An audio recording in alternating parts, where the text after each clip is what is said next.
Yaani mimi katika mtu ambaye umetokea kunivutia mimi. Yaani acha Mungu. Kingine nakwambia. Yaani nitakupa kila kitu utakachokitaka mimi nitakufanya. Wewe mke wako. Achana naye yule hata kuzidi wewe ndio kiboko.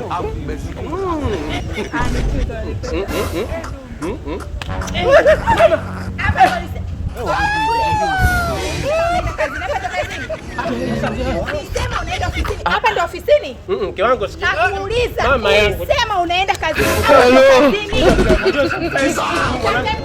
Wanako jua ni nimeusha sana. Mama, usimchanganye. Baba mimi usimchanganye. Hapa ndio ofisini. Hapana mke wangu hapa niko. Niko na mpaneno la bwana. Kwenda wapi? Toba.